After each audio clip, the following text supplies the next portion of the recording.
السلام علیکم 99 نیوز کے ساتھ میں ہوں آپ کی ہوسٹ عالیہ۔ جمہوریت، ملک میں جمہوریت جمہوریت جمہوریت کا بڑا زور چلتا ہے، بڑے نعرے لگتے ہیں، بڑی باتیں کی جاتی ہیں، لیکن جمہوریت کہیں نظر نہیں آتی، جمہوریت پر کام کرتا ہوا کوئی نظر نہیں آتا۔ جمہوریت ایک ایسا طرز عمل ہے جہاں انسانوں کو تولا نہیں جاتا، گنا جاتا ہے۔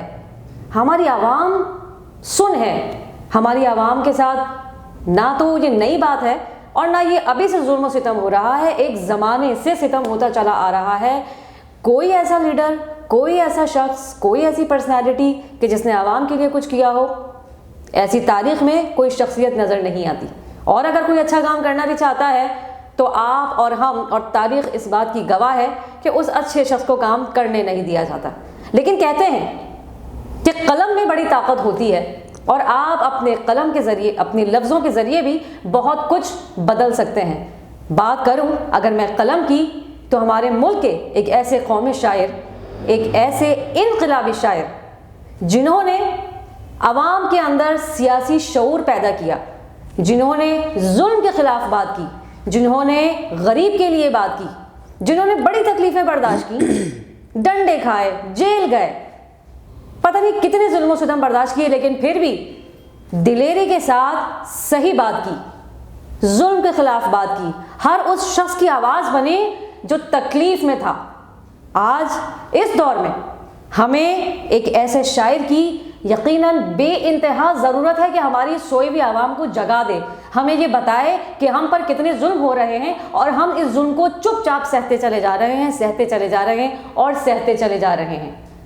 ضرورت تو بہت ساری چیزوں کی ہے، لیکن اگر صرف قلم کے استعمال سے ہی لوگوں کے اندر یہ شعور پیدا ہو جائے کہ آپ کا کیا حق ہے، آپ کو اپنے حق کے لیے کہاں کس طرح آواز اٹھانی ہے، تو یقیناً اس ملک میں ایک بہت بڑی تبدیلی آ سکتی ہے۔ ایک شعر ہے، چار اگر تم نہیں چار اگر کوئی مانے اگر میں نہیں مانتا میں نہیں جانتا۔ جی ہاں، میں بات کر رہی ہوں حبیب جالب صاحب کی، اور اس وقت میری خوش نصیبی کہ ہمارے ایسے شاعر جو قومی ہیرو ہیں، جنہوں نے نہ صرف تکلیفیں برداشت کی بلکہ اپنے مشن پر ڈٹے رہے اور اپنے اس کام کی وجہ سے نشان امتیاز بھی حاصل کیا انہوں نے۔ اور ایسے ہی لوگ ہمارے ملک کے ہیرو ہیں جن کی فیملیوں کو ہمارے سپورٹ کی ضرورت ہے، جن کا ہمیں سہارا بننا ہے۔ ہماری خوش نصیبی، ہمارے 99 اسٹوڈیو کی خوش نصیبی کہ آج ان کی صاحبزادی طاہرہ جالب میرے ساتھ موجود ہیں۔ السلام علیکم۔ وعلیکم السلام جی، کیسی ہیں آپ؟ جی میں ٹھیک ہوں، آپ کا بہت شکریہ کہ آپ نے مجھے انوائٹ کیا۔ آپ کے فادر جن کو ہم آج بھی یاد کر رہے ہیں، ہم آج بھی ان کا نام آج بھی زندہ ہے۔ ہم تو شاید اس وقت نہیں تھے، ہم نے وہ تکلیفیں نہیں دیکھی، لیکن آپ نے وہ تکلیفیں دیکھی ہوں گی، آپ نے وہ ساری صورتحال دیکھی ہوگی، کن کن مراحل سے آپ گزری۔ آپ کے فادر اتنے بریو آدمی کہ جنہیں کوئی ڈرا نہیں سکا، لیکن وہ اپنے قلم کی آواز کو بلند کرتے رہے اور کرتے رہے۔ بالکل بالکل جی، ایسے ہی۔ تو اس میں یہ تو سوال پوچھنا ہی شاید فضول ہوگا کہ آپ بینگ اے ڈاٹر تو آپ پتہ نہیں کتنا پراؤڈ فیل کرتی ہوں گی اپنے فادر کے حوالے سے۔ میں تو بہت خوش نصیب ہوں، میرے لیے بہت بڑا ایوارڈ ہے، میں کیا کہوں، میرے لیے آنر کی بات ہے کہ میں حبیب جالب صاحب کی بیٹی ہوں، اور جہاں بھی جاتی ہوں مجھے لوگ جالب کی بیٹی ہونے کے ناطے اتنا پیار دیتے ہیں۔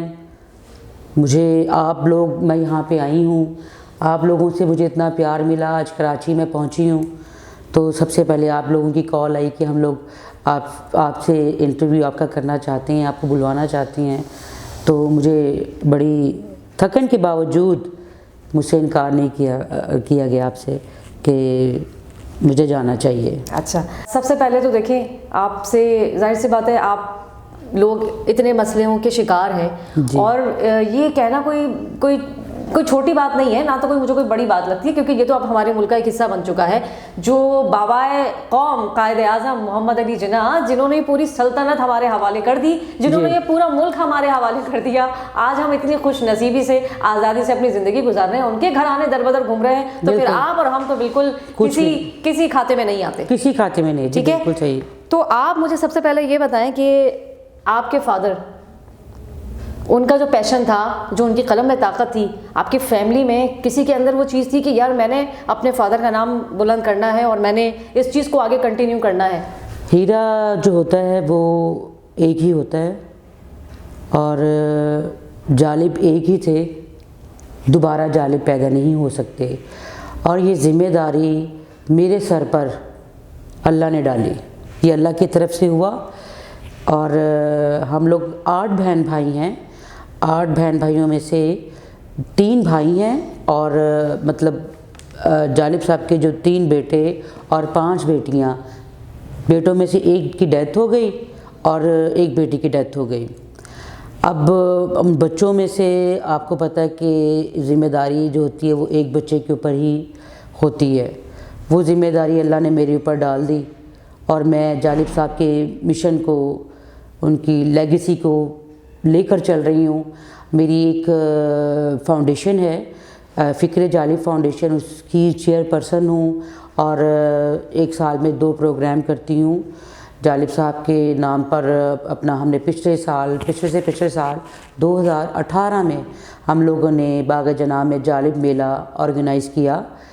تو یہ میری خواہش تھی کہ جس طرح سے فیض میلہ ہوتا ہے, میں دیکھتی تھی, میں جاتی تھی, مجھے لوگ انوائٹ کرتے تھے, میں وہاں پر جا کر اس پلیٹ فارم سے میں اپنا فیض میلہ انوائٹ کرنے کے بعد جب میں اوپر جاتی تھی پڑھنے کے لیے جالب صاحب کی نظم, تو میں دیکھتی تھی کہ یار اس طرح سے جس طرح سے فیض میلہ ہو رہا ہے, اس طرح سے میں بھی اپنے والد صاحب کا میلہ آرگنائز کروں گی. لیکن میں نے بہت محنت کی, اور پچھلے سال ہم لوگوں نے وہ میلہ آرگنائز کیا. بہت اس پہ میں نے پورے لاہور میں کیمپین کی, ٹانگے کے اوپر جو پرانے وقتوں میں ہوتا تھا اس طرح سے. اور یونیورسٹیز میں جا کے پیمفلٹ وغیرہ تقسیم کیے, سڑکوں کے اوپر کھڑے ہو کے میں نے بینرز لگائے, رکشوں پہ, اپنا گاڑیوں پہ جو چلتی ہیں سڑکوں کے اوپر, اس کے پیچھے میں نے مطلب لڑکوں کی طرح, میں نے مردوں کی طرح کام کیا. میں نے یہ نہیں سوچا کہ میں حبیب جالب کی بیٹی ہوں. میں حبیب جالب صاحب کی بیٹی ہونے کے ناطے میں ان کے لیے ان کی ورکر کی طرح کام کرتی ہوں. میں نے کبھی اپنے آپ کو یہ نہیں کہا کہ میں اتنے بڑے شاعر کی بیٹی ہوں تو مجھے بیٹھ کے آرڈر کرنا چاہیے.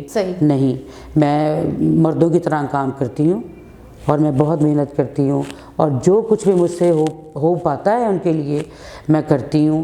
اپنے فاؤنڈیشن کی پلیٹ فارم سے 2 پروگرام میں کرتی ہوں. ایک ان کی سالگرہ آرگنائز کرتی ہوں, اور ایک ان کی برسی جو ہوتی ہے وہ میں کرتی ہوں. ٹھیک ہے. اچھا مجھے ایک سوال یہ بتائیں کہ اس وقت ملکی حالات کو, معاملات کو دیکھتے ہوئے, کیونکہ ظاہر سی بات ہے آپ کے فادر کا بہت بڑا رول تھا, ان کی شاعری کے ذریعے لوگوں میں ایک شعور پیدا ہوا, سیاسی شعور پیدا ہوا, لوگوں کو پتہ چلا کہ مطلب صحیح غلط اور آواز کیسے اٹھانی ہے. تو اس وقت موجودہ صورتحال کو دیکھتے ہوئے آپ کو نہیں لگتا کہ ان جیسے ان کی طرح, تو ظاہر سی بات ہے وہ بڑے ایک نایاب شخص تھے, ان جیسی شخصیت تو دوبارہ نہیں مل سکتی ہمیں, لیکن ان کی طرح کے کوئی ایسی شخصیت ہمارے درمیان موجود ہونی چاہیے جو واقعی دوبارہ سے اسی دور کو دہرا دے. دیکھیں جی, میں پہلے بھی آپ سے یہ گزارش کر چکی ہوں, آپ کو بتا چکی ہوں کہ جالب ایک ہی تھے, جالب دوبارہ پیدا نہیں ہو سکتے. جالب جب زندہ تھے تو صرف ایک جالب نے وقت ڈال دیا تھا اور للکارا تھا ایوانوں کو, سیاستدانوں کو, سڑکوں پہ, جلسوں میں, جیلوں میں لاٹھیاں کھائیں. انہوں نے عورتوں کے حقوق کے لیے لڑے, انہوں نے غریبوں کے لیے آواز بلند کی, مزدوروں کی آواز بلند کی. وہ ہر کسی کی آواز, ہر ایک غریب کی, مطلب پسے ہوئے طبقے کی آواز بنے. آج بھی وہ آواز کہیں پہ بھی مجھے نظر نہیں آتی. لیکن نیو جنریشن میں مجھے یونیورسٹیز کے لڑکے لڑکیاں, عمار علی جان ہے وہ, اس میں مجھے کچھ تھوڑی بات نظر آتی ہے. وہ کام کر رہا ہے لڑکا, اور مجھے امید ہے کہ شاید آنے والے وقتوں میں کچھ انقلاب یا کچھ بہتری اس کے قلم کے ذریعے دکھتی ہوئی نظر آئے گی. دکھتی ہوئی نظر آئے گی. اچھا اچھا اچھا. چلیں میں تو اس طرح سے شعر و شاعری ان کے لفظوں کو شاید نہ بول سکوں, تو میں چاہوں گی کہ آپ اگر کہنا چاہیں میرے ہاتھ میں قلم کی ذرا آپ پیش کر دیں تھوڑا سا. یہ آج کل کے جو نیو جو اسٹوڈنٹ لڑکے لڑکیاں ان کے لیے ہے یہ شعر جالب صاحب کا. میرے ہاتھ میں قلم ہے, میرے ذہن میں اجالا, مجھے کیا دبا سکے گا کوئی ظلمتوں کا پالا, مجھے فکر امن عالم تجھے اپنی ذات کا غم, میں طلوع ہو رہا ہوں تو غروب ہونے والا. بالکل, کیا بات ہے, کیا بات ہے. اس شعر کو, ان لفظوں کو واقعی سمجھنے کی ضرورت ہے. میں شعر و شاعری سے اتنا ذوق نہیں رکھتی, لیکن آج جب میں نے ان کا انٹرویو لینے کے لیے اپنا ہوم ورک کیا تو ان کی شاعری نے واقعی مجھ میں بھی ایک بڑا دم بھر دیا. مجھے بھی لگا کہ واقعی ایسی شخصیت ہمارے درمیان نہیں ہے. ان کے الفاظ آج بھی بول رہے ہیں, ان کے کام آج بھی یاد کیے جا رہے ہیں, انہیں آج بھی یاد کیا جا رہا ہے. ایسی شخصیت, ایسے لوگوں کا ہمارے درمیان موجود ہونا بے انتہا ضروری ہے. ایک بہت بڑا امپورٹنٹ سا سوال میں آپ سے کروں گی. جی. آپ مجھے یہ بتائیں کہ اگر آپ کے فادر ابھی ہوتے, اس وقت حیات ہوتے جی, اور اللہ انہیں صحت دیتا اور آج بھی اگر وہ کام کر رہے ہوتے, شاید بہت بڑے لیول پہ کام کر رہے ہوتے اگر ہوتے تو آپ مجھے یہ بتائیں کہ وہ سیاسی جماعتوں میں سے پی ڈی ایم کو سپورٹ کرتے یا عمران خان کو سپورٹ کرتے, وہ کیا کرتے ان کے نظریے سے؟ آپ مجھے بتا دیں. اپنا نظریہ نہیں بتائیے گا, اپنے فادر کا نظریہ بتائیے. فادر کا نظریہ وہ انہوں نے, آپ کو میں نے پہلے بات بتائی ہے کہ آج کل کا جو آپ دیکھ رہی ہیں مہنگائی بھی ہے, پی ٹی آئی کا مطلب ہماری پی ٹی آئی جو کر رہی ہے ماشاءاللہ سے ہر طرف مہنگائی ہے. کون سی چیز مہنگی نہیں ہے. اگر جالب ہوتے تو جالب نے غریب کی آواز بننا تھا اور مہنگائی کے خلاف انہوں نے آواز بلند کرنی تھی. اس طرح سے آپ دیکھ لیں پیٹرول مہنگا, کھانے پینے کی اشیاء جتنی بھی آپ دیکھ رہی ہیں ساری مہنگی ہے. ہمیں گیس نہیں مل رہی, ہمیں کھانے پینے کی کوئی اشیاء نہیں مل رہی. ہمیں کرونا سے جو ہم لوگ اس کی ویکسینز نہیں ہے ہمارے پاس, ویکسینز نہیں ہے ہمارے پاس, اور ہم لوگ ہمارے کاروبار بند ہیں, ہم لوگ کاروبار نہیں کر پا رہے. میں کریم چلاتی ہوں, جالب صاحب کی بیٹی ہونے کے ناطے میں کریم چلاتی ہوں. مجھے شوگر بھی ہے, میں جاب بھی کرتی ہوں, نیٹسول ٹیکنالوجیز میں جاب کرتی ہوں, لڑکیوں کو پک اینڈ ڈراپ دیتی ہوں. میں خود پریشان ہوں کہ اگر جالب صاحب ہوتے تو شاید آج جالب سڑکوں پہ ہوتے, جیلوں میں ہوتے, اور یقیناً آپ اپنے والد کے ساتھ ایسی ہی شانہ بشانہ کھڑی ہوتی. اور یقیناً میں جالب صاحب کے ساتھ, ان کے ساتھ میں نے شانہ بشانہ کھڑے ہونا تھا, آواز بلند کرنا تھا. انہوں نے عورتوں کے حقوق کے لیے آواز بلند کی, اور غریبوں کی وہ آواز بنے, مزدوروں کے وہ آواز بنے. اور وہ ان کو میں سمجھتی ہوں ان کو کوئی روک نہیں سکا, ان کی آواز کوئی بند نہیں سکا, دبا نہیں سکا. مطلب دبنگ قسم کے وہ شاعر تھے. ان کے تو بہت سارے لائیو میں نے واقعات میں نے دیکھے ہیں خود اپنی آنکھوں سے. نواز شریف تب اپنا اس دور میں جب جالب صاحب زندہ تھے, میں آپ کو ان کا ایک واقعہ چھوٹا سا بتانا چاہوں گی. میں اپنا چھوٹی سی تھی, بہت چھوٹی سی تھی, تو جالب صاحب ایونیو اسٹوڈیو جایا کرتے تھے. تب وہ فلموں کے گانے لکھا کرتے تھے. ان کی جو فلمی گانے جو تھے وہ بھی انقلابی سانگ ہوا کرتے تھے. جی, تو وہ ایسا تھا کہ انہوں نے ایک ڈبہ خریدا ہوا تھا, مطلب سوزوکی ڈبہ خریدا ہوا تھا, اور ایونیو اسٹوڈیو یونس آباد, ہمارا گھر اپنا شہر سے باہر تھا, اور نواز شریف کے گھر سے بالکل 5 منٹ کے فاصلے پہ تھا. تو جالب صاحب نے بھائی کو کہا کہ بھائی میں جب فلم کی گانے لکھوں اور پھر فارغ ہو جاؤں میں گھر فون کروں, آپ نے مجھے لینے کے لیے آ جانا ہے. تب ہمارے جو نواز شریف صاحب تھے وہ سی ایم تھے. اچھا, ہاں جی. تو میں نے بھائی سے کہا, میں نے کہا بھائی آپ جا رہے ہو, میں چھوٹی سی تھی, میں بس گاڑی, مجھے نہیں پتا تھا گاڑی کے سیر کرنا اور بس گھومنا اور بچوں کی طرح. میں نے بھائی سے کہا, میں نے کہا بھائی مجھے بھی ساتھ لے جاؤ, میں پیچھے بھی بیٹھ جاؤں گی, ابو کو پتہ نہیں چلے گا تو آپ مجھے پیچھے بٹھا لینا, میں بتاؤں گی نہیں کہ میں پیچھے بیٹھی ہوئی ہوں. میں چلی گئی بھائی کے ساتھ جالب صاحب کو لینے کے لیے ایونیو اسٹوڈیو سید پور شاہنور کے پاس. اچھا, وہ ان کو ہم لوگوں نے پک کیا, وہ فرنٹ سیٹ پہ بیٹھ گئے. اب جو نواز شریف کے گھر کے بالکل پاس کا جو اشارہ تھا وہ بند تھا. اب وہاں سے وہ سی ایم صاحب گزر رہے ہیں, پیچھے پروٹوکول کی گاڑیاں, پولیس آگے پیچھے. اب جس علاقے میں ہم لوگ رہتے تھے اس علاقے میں چوریاں بہت زیادہ ہوتی تھیں، تو وہاں کے لوگ جو ہے وہ جو تھے نا وہ جالب صاحب کے پاس آتے تھے۔ جالب صاحب بڑے سادہ، بہت سادہ انسان تھے، وہ جو ایک چارپائی کے اوپر بیٹھ کے باہر اپنا وہ لکھا کرتے تھے بس درخت کے نیچے بیٹھ کے۔ تو وہ جالب صاحب کے پاس سب لوگوں نے آنے کہ جالب صاحب ہمارے محلے میں کالونی میں چوریاں ہو رہی ہیں، آپ اتنے بڑے شاعر ہیں، آپ کا اتنا بڑا نام ہے، آپ تو کچھ بھی کر سکتے ہیں، یہاں پہ کچھ ہمارے کالونی کے لیے کریں، ہمارے سامنے بھی چوری، دائیں بائیں بہت چوریاں ہو رہی ہیں۔ اچھا جی، اب وہ بات ذہن میں تھی جالب صاحب کے، ہم لوگ اشارے پہ کھڑے ہوئے ہیں، تو جالب صاحب نے بھائی سے پوچھا کہ بھائی یہ اشارہ کیوں بند ہے، کیونکہ جالب صاحب تو رکتے ہی نہیں تھے، وہ کہتے تھے میں چلتا ہی رہوں، میں رکوں نہ کہیں پہ بھی۔ اب بھائی بڑے غصے سے وہ بتا رہے ہیں کہ اپنا حیرانگی سے ڈرے ہوئے کہ ابو آپ کو پتہ ہے کہ نواز شریف جا رہا ہے؟ تو جالب صاحب بھائی کو کہتے ہیں بھائی تمہیں پتہ نہیں تمہارے ساتھ کون بیٹھا ہوا ہے؟ میں جالب ہوں، میں آج تک کسی وزیر، کسی سفیر، میں نواز شریف، بھٹو، ضیاء الحق، میں کسی سے نہیں ڈرا۔ تم کس کے بیٹے ہو؟ تم کس کو یہ بات کر رہے ہو؟ تم گاڑی اس کے پیچھے لگاؤ، نواز شریف کی گاڑی کے پیچھے لگاؤ۔ اب اشارہ بند، گاڑی کے پیچھے پولیس، آگے پولیس۔ بھائی کو کہہ دیا گاڑی پیچھے لگاؤ، گاڑی انہوں نے پیچھے لگا لی، اور وہ جب شیشہ نیچے ہوا نواز شریف کا تو جالب صاحب نے اپنی گاڑی میں بیٹھے ہوئے کہا او بھائی تیری گاڑی کے آگے پیچھے پولیس ہی پولیس جا رہی ہے، اور ہم لوگ جس علاقے میں رہتے ہیں وہاں پہ چوریاں ہو رہی ہیں، چلو سٹارٹ کرو گاڑی۔ اب گاڑی لے کے ہم آگے چلے گئے۔ اب میں چھوٹی سی ہوں، میں آگے بھی دیکھ رہی ہوں پیچھے بھی دیکھ رہی ہوں کہ پولیس ہم لوگوں کو پکڑ کیوں نہیں رہی۔ ابو کو مجھے تو نہیں پتا تھا، میں تو بالکل چھوٹی سی تھی۔ ہم لوگ گھر واپس آ گئے، وہاں پہ دیکھا تو گھر کے آگے پولیس کھڑی ہوئی ہے، گاڑی کھڑی ہوئی ہے۔ تو جالب صاحب نے مجھے کہا کہ بیٹا جب پوچھو جا کے کہ یہ پولیس کی گاڑی جو یہاں پہ کیوں کھڑی ہے، میں نے جا کے پوچھا، میں نے کہا انکل جالب صاحب پوچھ رہے ہیں کہ آپ یہاں پہ کیوں کھڑے ہیں؟ تو انہوں نے کہا کہ ہمیں نواز شریف صاحب کا آرڈر ہے کہ جالب صاحب کے گھر کے آگے گاڑی کھڑی کرنی ہے پولیس کی۔ تو انہوں نے کہا کہ بھائی ان کو کہو یہاں پہ میرے گھر کے آگے گاڑی نہ کھڑی کرے، مجھے پولیس سے، چوروں سے مجھے کوئی ڈر نہیں ہے، اگر میرے گھر میں وہ آئیں گے تو آدھا سامان میں چوروں کو دے دوں گا، آدھا میں رکھ لوں گا۔ ساری کالونی کے لیے یہ گاڑی ہے، یہ ساری کالونی میں گھماؤ۔ یہ جالب صاحب یہ تھے۔ صحیح، it's a very proud to listen کہ واقعی اس طرح کی شخصیت ہمارے درمیان آج نہیں ہے، اور میں چاہوں گی، میری دعا ہے میری کہ اللہ پاک ہماری سرزمین پہ اس طرح کے لوگوں کی ایک ایسی یونٹی دکھائے، ایسے لوگوں کو عوام کے لیے کھڑا کرے جو واقعی اس ملک میں ایک انقلاب پیدا کر دیں۔ ایک جالب صاحب کا بڑا ہی خوبصورت سا شعر ہے، پتہ نہیں میں اس طرح سے اس کو بیان کر پاؤں بھی یا نہ بیان کر پاؤں، کیونکہ ان کی شاعری سے اتنی حقیقت نظر آتی ہے کہ واقعی سننے والا، پڑھنے والا خود بخود ایک جوش میں آ جاتا ہے۔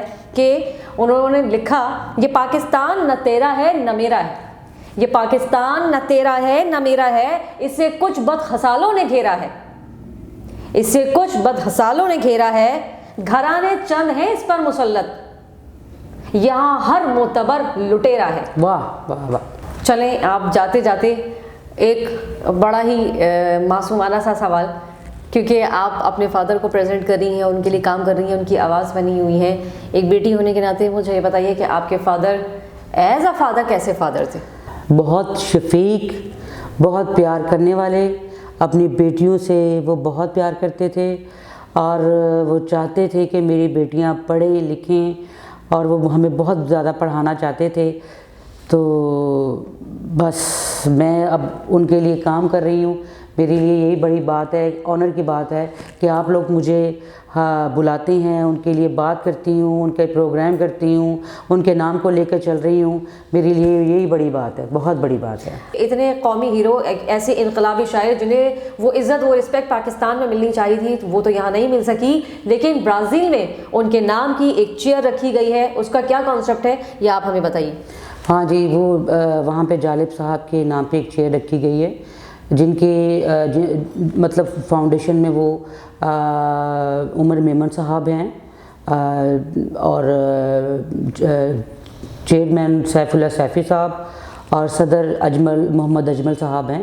ان لوگوں نے جالب صاحب کے لیے ایک جالب چیئر رکھی ہے، اور میں ان کا بہت شکریہ ادا کرتی ہوں، اور یہاں پہ بھی آپ لوگوں سے سب سے پاکستان میں بھی امید کرتی ہوں کہ جالب صاحب کے نام پہ کوئی کالج میں کوئی چیئر رکھی جائے، اور یہاں تو پھر ان کے نام پہ کوئی ہاسپٹل یا لائبریری یا کوئی سڑک ان کے نام پہ ہونی چاہیے، بس ان کے میری ٹریبیوٹ میں کچھ نہ کچھ پاکستان میں بھی ہونا چاہیے جو وہ ڈیزرو کرتے ہیں. کچھ نہیں مانگ رہے, ان کی فیملی کچھ نہیں مانگ رہی, لیکن صرف آپ سے یہ گزارش ہے, آپ سے یہ کہہ رہی ہیں کہ وہ عزت, وہ مقام جو وہ ڈیزرو کرتے ہیں, ایٹ لیسٹ بس انہیں وہ دے دیا جائے. جاتے جاتے اپنے پروگرام میں صرف اتنی بات کہوں گی کہ ہمارے ملک میں واقعی اس طرح کے شاعر کی دوبارہ سے ضرورت ہے. ہماری خوش نصیبی ہوگی کہ ہمارے درمیان ایک دوسرا جالب ہمیں دیکھنے کو ملے, تاکہ ہماری اس یوتھ کو, ہماری اس عوام کو واقعی جاگنے کی ضرورت ہے, اپنے حق کے لیے لڑنے کی ضرورت ہے, اپنے مسئلوں کو سمجھنے کی ضرورت ہے.